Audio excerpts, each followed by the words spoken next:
morning. Good morning from NGP. আমরা এই শিলিগুড়ি শহরকে পেছনে ফেলে আস্তে আস্তে চলেছি গ্যাংটকের উদ্দেশ্যে। সেখান থেকে আমাদের বিভিন্ন জায়গায় ঘোরা শুরু হবে। তা এই মুহূর্তে আমরা যাব গ্যাংটক, ওখানেই আমাদের হোটেল নেওয়া রয়েছে। আপনারা কিন্তু এই হোটেল বা গাড়ি ট্যুর প্যাকেজ আমাদের যিনি করিয়েছেন তার থেকে করতে পারেন। আমি তার নাম ডেসক্রিপশন বক্সে দিয়ে দেবো সবকিছুই। নিয়ন্ত বিশ্বাস, খুবই ভদ্রলোক, উনি অল ইন্ডিয়া রেডিওতে চাকরিরত, কিন্তু খুব ভালো লোক, খুব ভালো ট্যুর করায়। আমি এর আগের বারও 2015-তে এসেছিলাম, তখন উনিও করিয়েছেন, বাট খুব ভালো করিয়েছিলেন। তা দেখা যাক এবার কেমন করায়। এখনো পর্যন্ত কোনো কিছু অসুবিধা হয়নি, গাড়ি পেতে বা কোনো কিছু করতে অসুবিধা হয়নি। তা আশা করি অসুবিধা হবে না। চলুন আপনারা সঙ্গে থাকুন, আমার সফর সঙ্গী হন। চলুন গ্যাংটকের উদ্দেশ্যে চলুন। আপনারা গ্যাংটক যেতে আমাদের মোটামুটি 4 ঘন্টা মতো লাগবে মোটামুটি। ড্রাইভার স্যার তাই বলছে আমাদের। তো দেখা যাক কতক্ষণের মধ্যে আমরা গ্যাংটক পৌঁছাই। ওখানে গিয়ে একটু রেস্ট নিতে হবে। আজকে সারাদিন সেই দুপুর 3টে থেকে শুরু করেছি যাত্রা, এখনো পর্যন্ত চলেছি, এখনো পর্যন্ত নন স্টপ চলেছি। তাই গ্যাংটকে গিয়ে আমাদেরকে একটু রেস্ট নিতেই হবে। চলুন সেখানে গিয়ে সব দেখাবো আপনাদেরকে। না, ততক্ষণে অবশ্য শিলিগুড়ি থেকে গ্যাংটক অব্দি সেই সফরটা আপনাদেরকেও দেখাবো। সেটা একটা আলাদা ভিডিওই থাকবে আপনাদের। এখন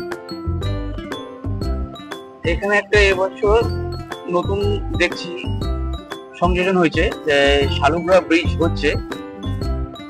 আমাদের ড্রাইভার জি বললো যে এখানে শালুগ্রা ব্রিজটা হচ্ছে। এই ব্রিজটা তোমার কত মানে কি কারণের জন্য এটা হঠাৎ করে তৈরি হলো? এটা বাজারে জাম লাগে তো। আচ্ছা আচ্ছা, আচ্ছা জ্যামের জন্য, তাই তো? ওটা এখানে ওই রোডের মধ্যে প্রচন্ড জ্যাম লাগে বলে, যেই কারণের জন্য এই ব্রিজটাকে জ্যামটাকে অ্যাভয়েড করার জন্য এই ব্রিজটা বানানো হয়েছে। যাই হোক, এটা যাত্রী সাধারণের সুবিধার্থে হয়তো বানানো হয়েছে।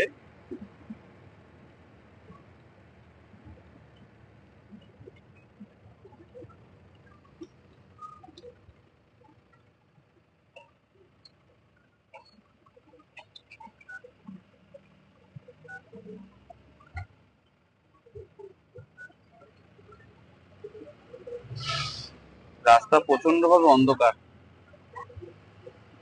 হ্যাঁ, না এখনো পাহাড়ি রাস্তা ঢুকিনি, ঢুকবো আস্তে আস্তে।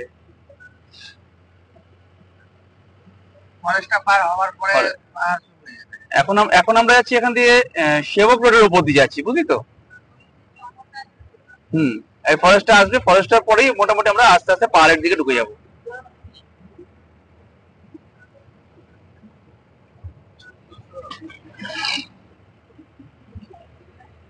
তার মানে আমরা হিলকাট রোড তো পার করে এসেছি, তাই তো? আচ্ছা, হিলকাট রোড আমরা অলরেডি পার করে চলে এসেছি, এখন সেবক রোডের উপর দিয়ে যাচ্ছি।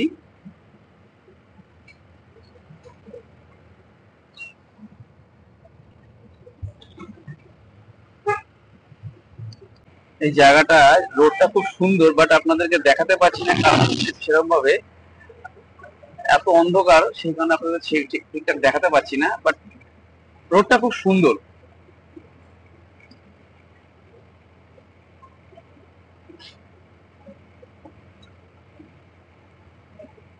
এই রোডটাই চলে যাচ্ছে আপনাদের দার্জিলিং, কালিম্পং এবং গ্যাংটক, এই 3টে জায়গা যাওয়া যায় এই রোডটা দিয়ে।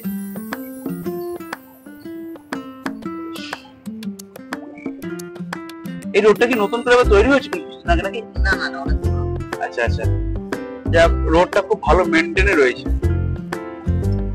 বাট 2020-তে যখন লকডাউনের সময় আমি এসেছিলাম, তখন কিন্তু এইরকম ধরনের ছিল না, অনেকটাই চেঞ্জ হয়ে গেছে দেখলাম। অনেক এনজিপি স্টেশন তো অনেকটাই দেখুন, এলিফ্যান্ট ক্রসিং জোন, এখানে এগুলো যেমন আস্তে আস্তে একটু সব ড্রাইভারদেরকে অনুরোধ করবো একটু এখান থেকে আসতে যাওয়ার জন্য। তার কারণ হচ্ছে তাদেরও প্রাণ আছে, তারাও বাঁচতে চায়, তাই তাদের উদ্দেশ্যে অন্তত আপনারা একটু গাড়ি একটু আস্তে চালাবেন। এখানে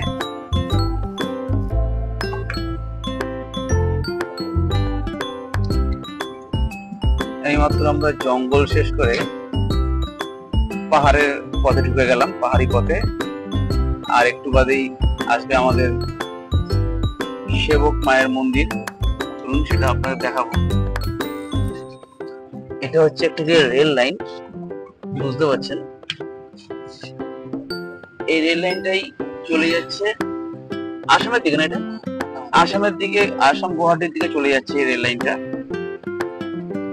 সেবক পুলিশ স্টেশন, এই আমরা সেবক পথে এখন রয়েছি, আর কিছুক্ষণ বাদই হয়তো সেবক মায়ের মন্দির চলে আসবে। সেবক মায়ের মন্দির কতক্ষণ লাগবে মোটামুটি? আর 10 মিনিটের মধ্যে আমরা সেবক মায়ের মন্দিরের কাছে চলে যাব। দেখছেন আমরা সবাই পাহাড়ে শালুকদারা ফরেস্ট পার করে চলে এসেছি আমরা পাহাড়ি পথে।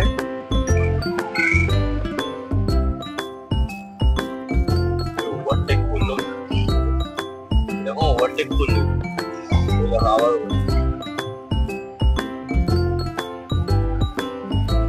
দেখেন এখন হয়তো মায়ের মন্দির খোলেনি, বাট মন্দির খুব ভালো এবং খুব জাগ্রত। আপনারা আসবেন সময় পেলে একবার। বৃষ্টি ভেজা পাহাড়ের এখনো মনে হয় ঘুম ভাঙেনি। সকাল হোক, সকাল হলে আপনাদের সম্পূর্ণ ভিডিও দেখাতে পারবো।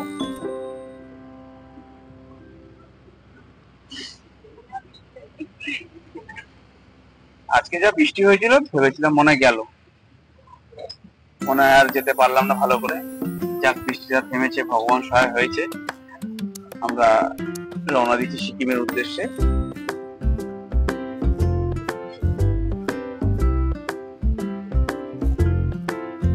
এটা হচ্ছে করোনেশন ব্রিজ, করোনেশন ব্রিজ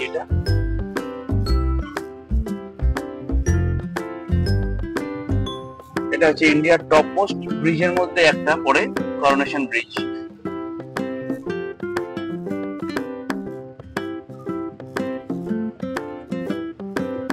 ওই যে পাহাড়ের উপরে সব দেখা যাচ্ছে, খালি চোখে দেখা যাচ্ছে, সবে এখনো আলোগুলো দেখা যাচ্ছে খালি চোখে। যাই না ক্যামেরাতে কতটা আপনাদের দেখাতে পাচ্ছি।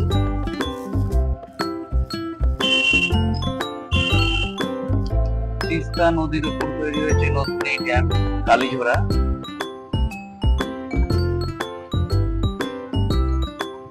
খুব সুন্দর লাগে দূর থেকে ড্যামটা।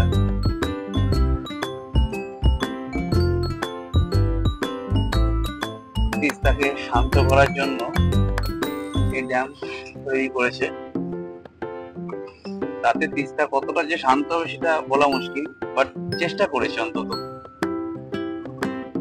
রেলের একটা নতুন ব্রিজ তৈরি হচ্ছে, জানি না এটা কতদূর যাবে, বাট যেটা হচ্ছে মনে হচ্ছে যতদূর সম্ভব সিকিম অব্দি এটা হবে। এটা হলে খুব তাড়াতাড়ি পৌঁছে যাবো আমরা সিকিমে।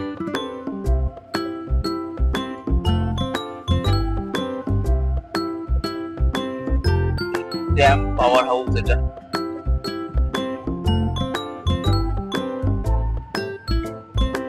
এখান থেকে হয়তো জলবিদ্যুৎ তৈরি হবে, বিদ্যুৎ উৎপাদন কেন্দ্র হবে। NH10 এর উপর দিয়ে আমরা যাচ্ছি এখন। আস্তে আস্তে ভোরের আলো ফুটতে শুরু করেছে। পাহাড়ের এই দৃশ্যটাই তো মেন। এই দৃশ্য উপভোগ করতেই দূর দূরান্ত থেকে লোক মানুষ পাহাড়ে চলে আসে এত টাকা খরচা করে। আপনারাও আসুন।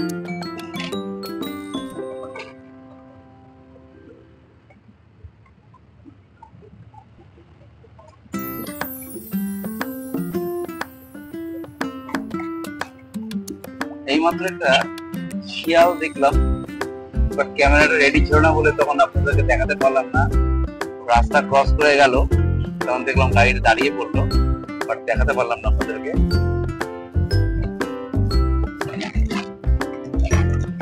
এই কিছু কিছু জায়গায় রাস্তাগুলো এতটাই খারাপ হয়ে রয়েছে, এত জায়গা ভালো থাকলেও কিছু কিছু জায়গায় প্রচন্ড ভাবে খারাপ, প্রচন্ড ভাবে খারাপ।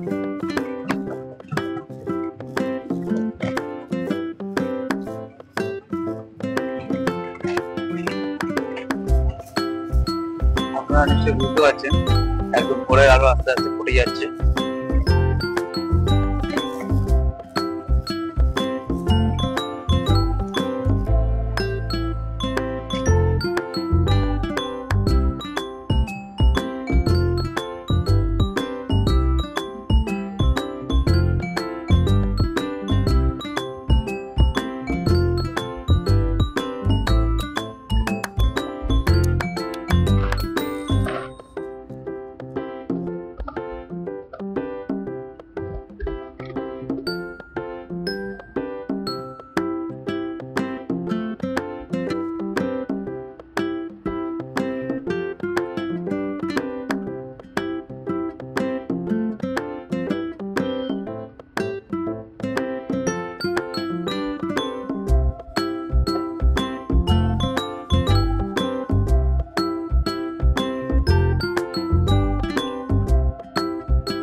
তিস্তা নদীর উপর দিয়ে আমরা যাচ্ছি প্রায়। তিস্তা নদীকে ডান দিকে বা কখনো বাঁ দিকে রেখে আমরা এগিয়ে চলেছি সিকিমের উদ্দেশ্যে। কত সুন্দর তিস্তা লাগছে দেখুন। বাট এই তিস্তাই একসময় সিকিমকে পুরো একদম 12টা বাজিয়ে দিয়েছিল। তিস্তার এখন শান্ত রূপ দেখছেন। সেই সময় লোকে দেখেছি, সিকিমবাসী দেখেছিল তিস্তার ভয়াবহ রূপ। তিস্তাই এখন শেষ করে দিয়েছিল সব।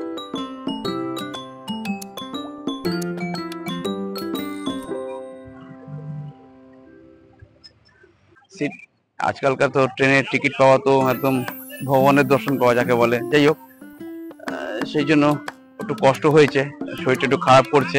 আমরা একটু চা পানের বিরতিতে দাঁড়িয়েছি, বাট চায়ের কোনো দোকান এখানে এখনো পর্যন্ত খোলা নেই। আমার ঠিক সামনেই রয়েছে তিস্তা নদী। এই দেখুন সেই তিস্তা নদী। বাট এই তিস্তা নদীর এক ভয়াবহ রূপ আপনারা মোস্ট প্রবাবলি 2023 দেখেছিলেন যে কি ভয়াবহ হতে পারে। বাট এখন সেই রূপ তো কিছুই নেই। আশা করি সেই রূপ যেন মানুষকে দেখতে না হয়। এখন খুব সুন্দর লাগে তিস্তাকে দেখতে, বাট কতটা সুন্দর এবং কতটা ভয়াবহ সেটা একমাত্র তিস্তাই জানে এবং ভগবানই জানে সেটা।